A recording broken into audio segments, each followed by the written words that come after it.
ng balita sa umagang ito. Isang Pilipinong mangingisda patay matapos umanong masalpok ng Chinese vessel ang kanilang bangka sa hilagang bahagi ng pinagagawang Panatag o Scarborough Shoal.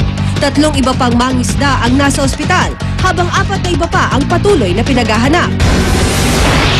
Dolphy, bahagyang bumuti ang kondisyon matapos pasukan ng tubo sa may lalamunan para mapabuti ang paghinga. Pero King of Comedy nananatili pa rin sa ICU.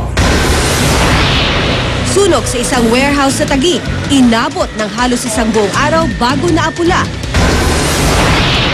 20 taong gulang na boksingero, biglang natumba sa loob ng ring matapos ang 10-round title fight sa Davao del Sur. Patay! Ang masayang basaan sa Vista de San Juan Bautista at ang parada ng lechon sa Balayan, Batangas. Direktor ng Transformers, pinaplano na ang Part 4 ng pelikula. Huwag pahuli, tutok na sa unang balita. Magandang umaga na unaw sa balita, una sa serbisyong totoo. Darito na mga unang balita.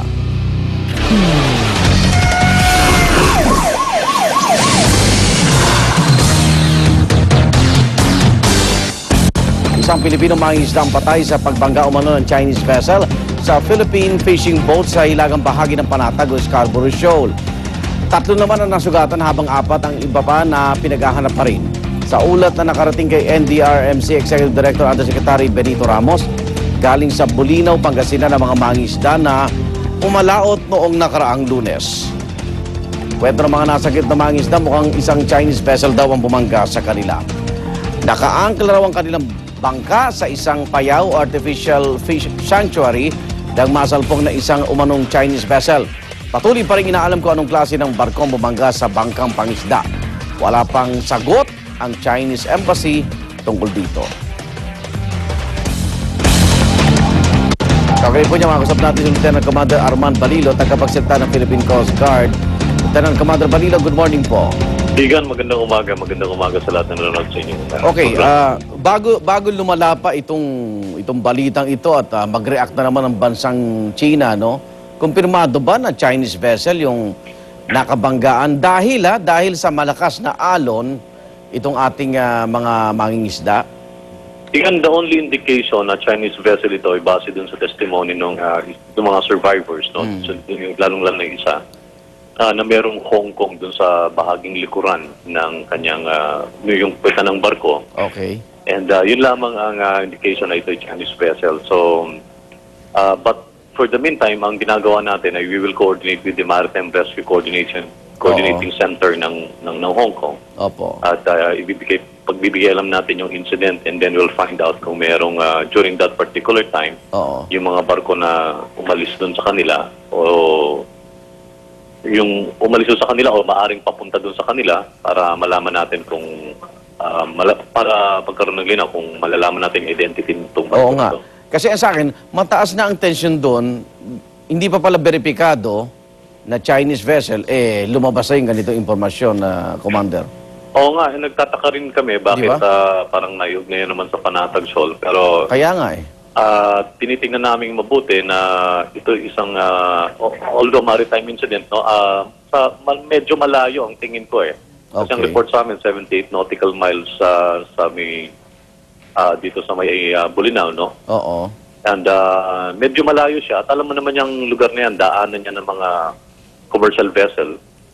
And tingnan natin kung anong maging resulta ng itong mga coordination na gagawin. Ang masakit lang dito, parang hit and run, ano? Dahil yung mga namatay na mangingisda, sino hahabulin natin? Sino mananagot?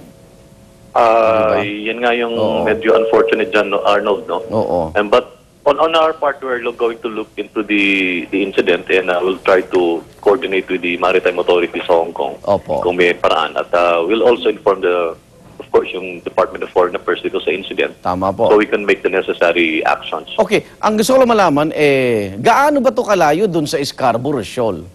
Ito nga, pinacheck namin yung distance, no? Pero parang ang report sa amin is 78 nautical miles from Bolinao. Doon sa ordinaryong mamamayan, gaano kalayo ba yung 78 nautical miles? Malayo yung Scarborough kasi 140 nautical miles. Oo. So parang kalahati yung distansya niya. Ba't nababanggit na West Philippine Sea? Oo nga eh. Diba? So may nag-iintriga dito na ang pangit naman kung ang resulta nito, damay tayong lahat na mga Pilipino. Yun nga din ang panawagan natin. Tingnan muna natin yung mabuti yung mga facts ng insidente. At magkano na rin ang official report? Ano ba talaga ang pangalan ng lugar na pinangyarihan ng banggaan po? Wala siyang lugar, no? Walang name. 78 nautical miles ng Bolinao, Pangasinan. Okay. At so nasa taas na bahagi ito at medyo tingin ko kalahati yung distansya sa sana maging responsible naman kung sino yung nagbabalita, ano? Kasi ang taas ng tensyon di ba? Tapos sabihin mo, banggaan sa may West Philippine Sea. Okay, pakitulong na lang po. Good morning po uli sa inyo dyan sa Coast Guard. Magandang umaga, Arnold. Kamustahin ko lang pala, habol ko lang yung mga sugatan. Kamusta na ho, Commander? Mayroong isang under observation pa rin. Tapos dalawa yung na-discharge na. Opo. Tapos yung nawawala? Yung nagbigay na ng directive si Vice Admiral Tano na ngayong umaga ay alis yung isang barko ng Coast Guard doon from area ng Bolinao. Tapos may search and rescue. Papunta ng La Union para maghanap. Inalerto na rin namin dito, Igan, yung aming Islander plane na kung sakaling maganda ang panahon ay maaaring lang pa dito at tumulong doon sa search and rescue effort. Okay. Thank you. Good morning po uli. Magandang umaga, Igan. Maraming salamat, Lieutenant Commander Arman Balilo, tagapagsalita ng Philippine Coast Guard. Sa ibang balita, inihiwalay na raw ng grupong Abu Sayyaf sa kanyang kasamang 2 Pilipinong camera crew ang Jordanian journalist na si Baker Abdullah Atyani. Base po sa impormasyong nakalap ng Sulu Provincial Police. Ayon sa mga otoridad, nasa Patikul Sulu pa rin naman daw ang grupo ni Atyani na ngayon ay mga bihag na kung ituring ng gobyerno. Narito ang report ni June Veneracion. Nasa bayan ng Patikul Sulu pa rin daw ang Jordanian reporter na si Baker Abdullah Atyani at 2 niyang Pinoy na camera crew. Kung dati ay missing lang, sinabi ni DILG Secretary Jesse Robredo na bihag na ng Abu Sayyaf ang turing sa kanila ng gobyerno. It appears that after it has been given much publicity, mukhang hindi na siya nire-release. Hindi na sila gaano makagalaw. Yung liberty nila ay limitado na. Sa impormasyong nakarating sa Sulu Provincial Police Office, hiniwalay na raw si Atyani sa 2 niyang kasama. Base sa nakuha nating mga information, hiwa-hiwala yan. Malaking grupo ang security kailangan mo. Nagpunta sina Atyani sa kuta ng Abu Sayyaf para mag-interview sa mga commander ng grupo. Pero magdadalawang linggo na silang hindi nakikita mula nang dumating sa Sulu. Sabi ng Sulu PNP, mukhang nagka-interest na ang Abu Sayyaf sa grupo ni Atyani. Unang-una, foreign national to. May value. So, pwedeng pag-interest ng tagal nila. Pero wala pa naman daw natatanggap na ransom demand ang mga otoridad. Para sa unang balita, June Veneracion, reporting. Pinagpapaliwanag na ang may-ari ng ice plant sa Roosevelt, Quezon City kung saan nagmula ang ammonia leak. Mahigit 300 residente ang naapektuhan. Narito ang report ni Sherry Ann Torres. Patay na mga halaman at mga taong masasakit pa rin ang ulo ang iniwan na mahigit 2 oras na paglilik ng ammonia sa ice plant na ito sa Barangay Santa Cruz, Roosevelt, Quezon City.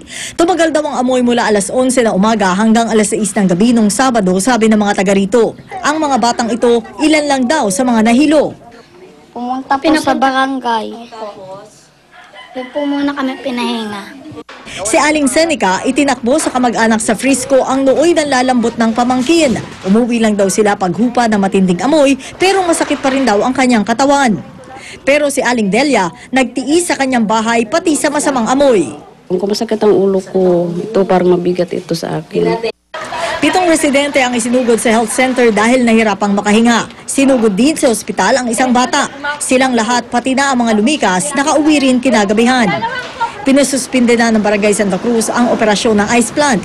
Pero hihintayin daw muna nila ang resulta ng isinasagawang investigasyon ng Bureau of Fire Protection o BFP. Inaantay po namin yung report ng Bureau of Fire. Kasi i-determine naman po natin kung kung talagang aksidente po yun. Pero kahit po siguro aksidente yun, sa tingin ko dapat po siguro silang managot dun sa mga kababayan namin dyan sa Santa Cruz na talaga po namang nalagay sa panganib.